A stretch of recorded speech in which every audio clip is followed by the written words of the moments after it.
Dans cette vidéo, je vais te donner 11 conseils pour pouvoir rédiger ton livret 2.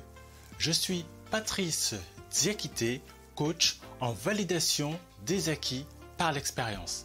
Sans plus attendre, je t'invite à t'abonner à la vidéo. Et si tu l'apprécies, n'hésite pas à mettre un pouce, ça fait toujours plaisir. Premier conseil, dans beaucoup de dossiers, ce que je constate, c'est que les postulants à la VAE ont tendance à rédiger des phrases longues, c'est-à-dire des phrases à plus de 20 mots. C'est énorme et à force, on perd le sens du message que l'on souhaite faire passer. Donc, en clair, plus tes phrases seront courtes, plus elles seront compréhensibles pour tes interlocuteurs, c'est-à-dire ceux qui vont évaluer ton travail. Donc, ne cherche pas à noyer tes idées à travers de longues phrases. Utilise des phrases courtes et brèves. Une idée par phrase. Deuxième conseil, j'en ai parlé juste avant. Une idée par phrase, c'est extrêmement important. Comment veux-tu que ceux qui te relisent comprennent le sens de ce que tu veux exprimer si dans une même phrase tu dégages plusieurs idées? Ton jury aura le sentiment que ce que tu veux exprimer c'est flou. Ce que tu veux exprimer ne reflète pas réellement tes pensées. Ou ils vont même aller jusqu'à penser que tu n'es pas très net dans ta tête. Et j'en suis sûr que ce n'est pas l'idée que tu veux faire ressortir. Donc, une phrase, une idée. Troisième conseil, retire tout ce qui est jargon. C'est vrai que ces dernières années, plus on avance dans le temps, plus on constate que le langage, en règle générale, a tendance à se dégrader. Et des mots qui, autrefois, étaient du jargon ou pas utilisés, sont maintenant amplement utilisés. Eh bien, il serait malvenu d'en utiliser aujourd'hui à travers la rédaction de ton livret 2. Puisque n'oublie pas que l'objectif ici, c'est de montrer ton expertise et de montrer ton expérience à ton jury.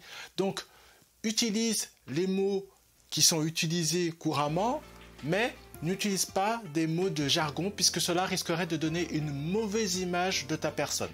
Conseil suivant, et c'est le conseil numéro 4. Évitez les clichés. Quand je parle ici de clichés, je parle par exemple ici de langage journalistique. En effet, les journalistes utilisent parfois un langage qui serait inapproprié dans le cadre du livret 2. Exemple. Attendu au tournant. Cerise sur le gâteau. Caracoler en tête. Tourner la page. Vous voyez ici, ce sont des expressions qui ne sont pas adaptées à ton livret 2. Donc, lorsque tu vas rédiger, fais attention à cela. Cinquième conseil, il faut être vigilant quant à l'utilisation des euphémismes. C'est quoi un euphémisme? Un euphémisme, c'est employer une expression ou un mot pour adoucir une réalité. Donc dans certains cas, c'est utile et approprié. Dans le cadre de ton livret 2, tu veux passer un message. Tu veux dire les choses telles qu'elles sont. Donc, fais attention aux euphémismes, sois précis et dis réellement les choses, dis réellement les événements de la manière dont elles se passent. Sixième conseil, évite d'employer un discours hautain. Il ne faut pas que ton jury ait l'impression que tu les prennes de haut. Non, c'est eux qui vont te corriger, c'est eux qui vont te donner ton diplôme. Donc, dans ta rédaction, il faudra en tout cas faire preuve d'humilité et de montrer finalement tes actions, ce que tu as fait, comment tu l'as fait, sans considérer ton jury comme quelque part des incapables.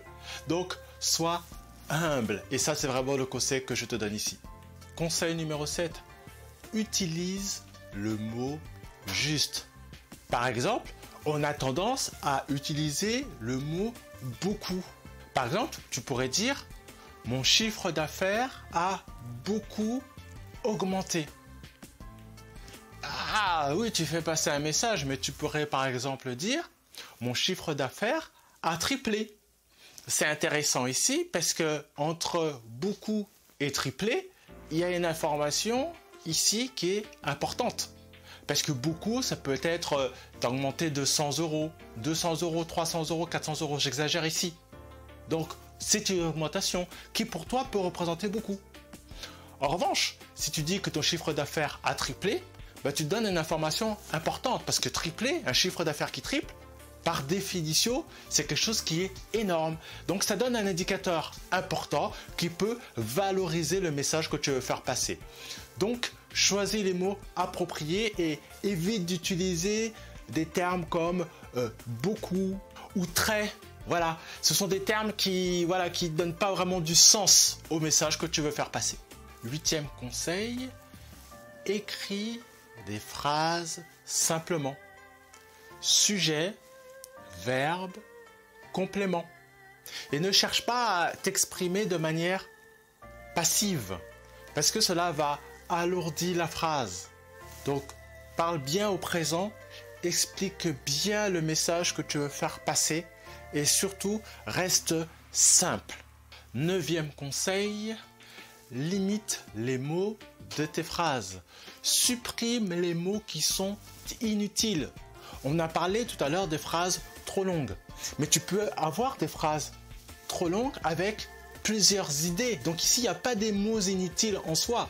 C'est simplement que tu pourrais couper cette phrase en peut-être plusieurs morceaux, plusieurs parties. Or ici, ce que je suis en train de te dire, c'est que dans une phrase, peut-être que tu pourrais utiliser des adjectifs ou des mots qui ne servent à rien, qui n'apportent aucune plus-value.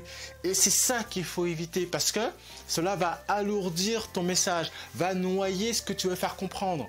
Donc, il faut être vigilant à cela. Et lorsque tu vas te corriger, lorsque tu vas te relire, demande-toi, est-ce que le message que je veux faire passer est bien celui-là? Est-ce que tous les mots qui sont indiqués, que tu as écrits, sont utiles? Si oui, pas de problème. Si tu t'aperçois qu'il y a des mots parasites, à ce moment-là, tu les supprimes. Dernier conseil, lorsque tu expliques les choses, n'hésite pas à utiliser des exemples. Pourquoi c'est important de donner des exemples? Parce que c'est à travers les exemples que ton jury va s'apercevoir si finalement ce que tu dis, quelque part c'est du pipeau, ou si ça reflète la réalité. Donne des détails, parle de tes situations, montre à ton jury que tu as réellement vécu ce que tu dis. Sinon, il pourra avoir l'impression que ce sont des généralités, que finalement tu es allé sur internet, tu as fait une petite recherche, tu as fait du copier-coller et que tu n'as pas vécu ces choses-là. Et surtout qu'aujourd'hui à l'ère d'internet, c'est très facile d'aller pomper un peu à droite et à gauche des idées et de les replacer dans son livret 2. Donc en mettant des exemples, tu vas prouver, tu vas permettre à ton jury justement d'approuver ce que tu auras écrit. Donc c'est vraiment le dernier conseil que je te donne ici. Dans la description, tu trouveras un lien qui te donnera accès à 113 conseils. J'ai enregistré 113 conseils seulement pour vous permettre de vous organiser, pour vous permettre de travailler votre rédaction, votre livret 2 et surtout de vous préparer pour l'oral. Donc tout cela, c'est dans la description en dessous de la vidéo. Si vous souhaitez également pouvoir échanger sur votre projet, vous avez la possibilité de prendre un rendez-vous gratuit avec moi. Vous trouverez également toutes ces informations dans la description. Je vous dis à bientôt pour une prochaine vidéo.